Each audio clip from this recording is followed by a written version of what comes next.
Tennis smoothest player? Bet you'll never guess this one.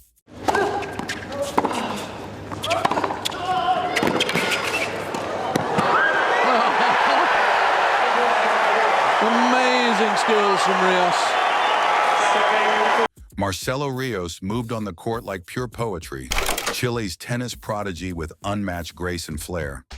Yet behind the effortless strokes and dazzling style lies a tale both heartbreaking and inspiring, a journey that shook the tennis world and left fans forever wondering what could have been.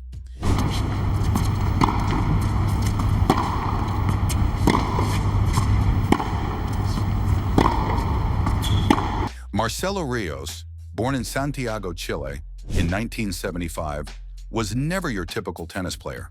His physical form was small, nearly sneaky, yet his innate ability for the sport was undeniable. It was evident from the very beginning that Rios was changing the language of tennis rather than only playing it. He ascended swiftly in a nation devoid of a rich tennis heritage, dazzling spectators and opponents with grace that seemed simple.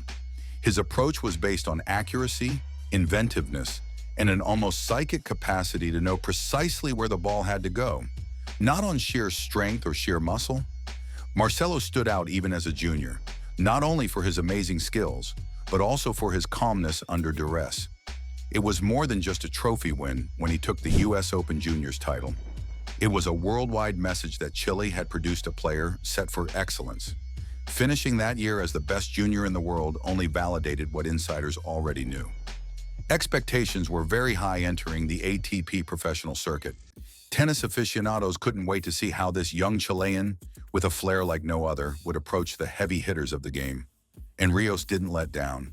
His deft motion, exact shooting, and erratic play kept audiences spellbound. He was a master of understatement.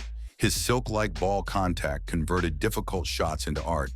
His quickness enabled him to cut improbable angles, therefore compelling opponents to rush from the very first rally. Less like seeing an athlete and more like seeing a painter bring a masterpiece to life, watching him was. Still underneath the elegance was an immutable intensity. Marcelo Rios aimed to have his name immortalized in tennis history rather than simply to amaze. And the tennis world observed as he changed from teenage prodigy to professional challenger, anticipating the time he would demonstrate he belonged among the actual titans of the game.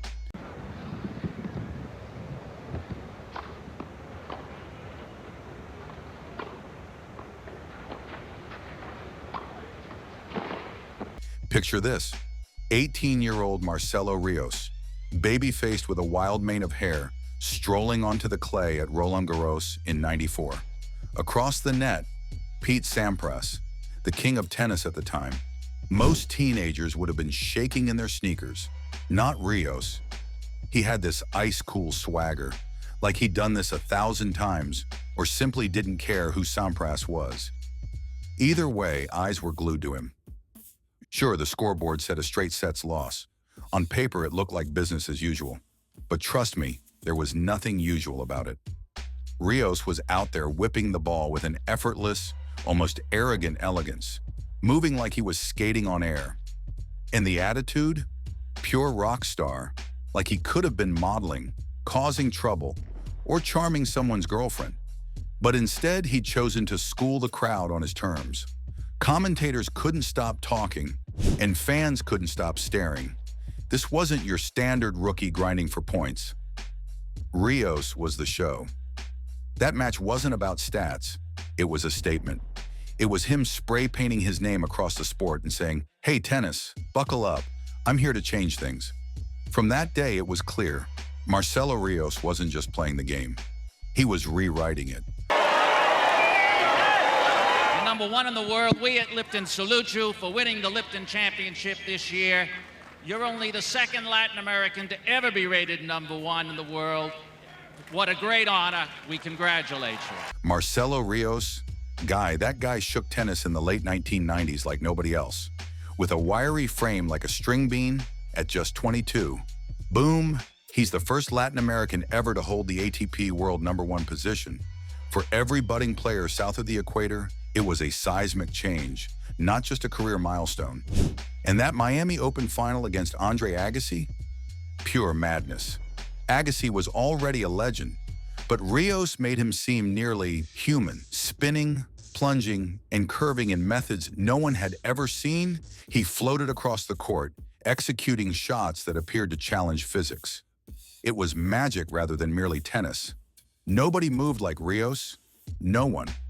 Agassi, who never hesitated to call things like they are, remarked Rios was the most talented player he had ever faced. That is Agassi passing you the tiara. It is not a passing compliment. The twist that gives his narrative a bittersweet quality is, nevertheless, that Rios never won a Grand Slam. Not one. Still, he reached number one, the only guy ever to do so without a slam to his name. At the '98 Australian Open, his best shot came. However, Pete Sampras crushed it out in the final. Straight sets, no mercy. The legacy of Rios is complicated. He did not fit the neat story of slam wins equals greatness. Rather than changing the rules of the game, he mixed panache, accuracy, and boldness in a way that stunned both admirers and enemies. He was like a master painter, making each mark with brushstroke-like care.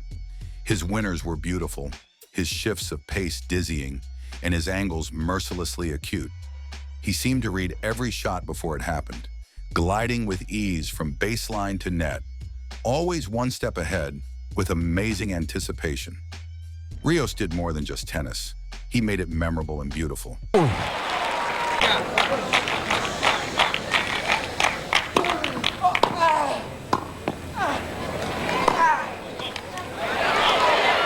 Sadly, Marcelo Rios's brilliant rise was soon shadowed by injuries. By 1999, recurring problems, most painfully sports hernias and persistent back troubles, began to grind him down. Mid-season surgery was unavoidable, and though his body was rebelling, he still fought through to claim 3 titles, ending the year ranked world number 9.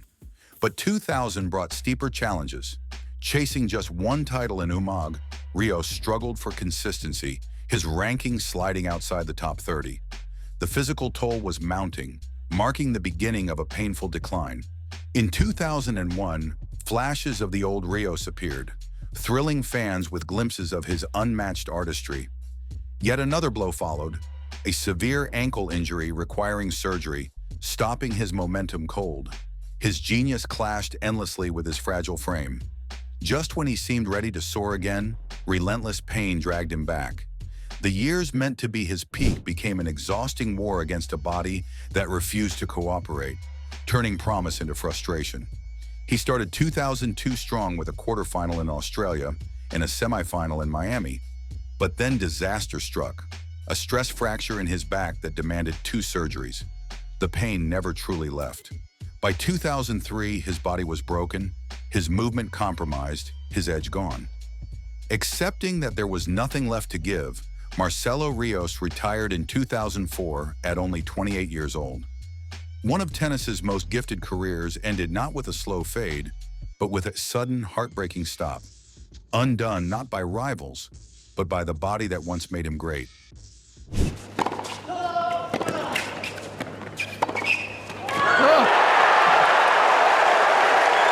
Oh, that's sensational. Marcelo Rios finished his career already reshaping tennis history with 18 ATP titles and the remarkable distinction of being the first Latin American man to reach the top global #1 ranking.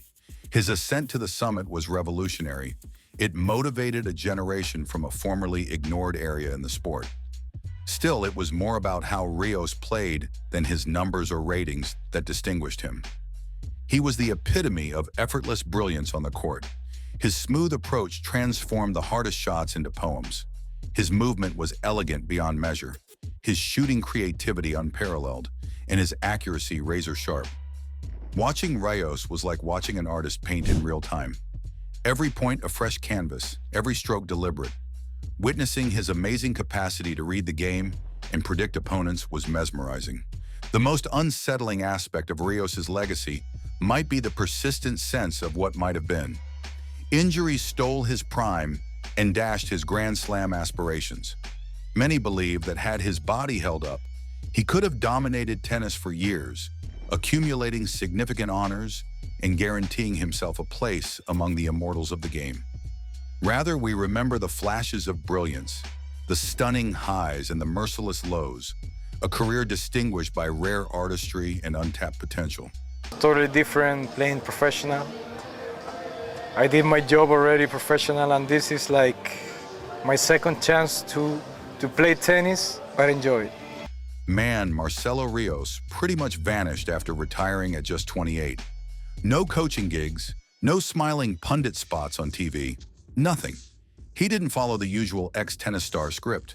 And life after tennis? Rough would be putting it lightly. Headlines soon told a different story. Arrests for clashes with police, domestic disputes, and public blow-ups. Hard to believe this was the same ice-cool genius fans once worshipped on court. Behind the scenes, things were even darker. Rios fell into the traps that haunt so many fallen stars: booze, drugs, and the hollow spiral of post-fame living. In the rare interviews he gave, the charm was gone, replaced by an uneasy energy, like a man still running from ghosts. The elegance he brought to tennis had evaporated, leaving only turbulence and regret. It's a gut punch to see such raw, once-in-a-generation talent buried under personal chaos. His story is a reminder that sporting glory doesn't come with a happiness guarantee. Fame fades, and when the lights go out, even legends can stumble hard. Marcelo Rios never lifted a Grand Slam trophy, but his artistry on court remains etched in tennis history. If his journey moved you, like, share, and subscribe for more stories of sports icons whose impact goes far beyond the trophies. Hit the bell so you never miss a legend story.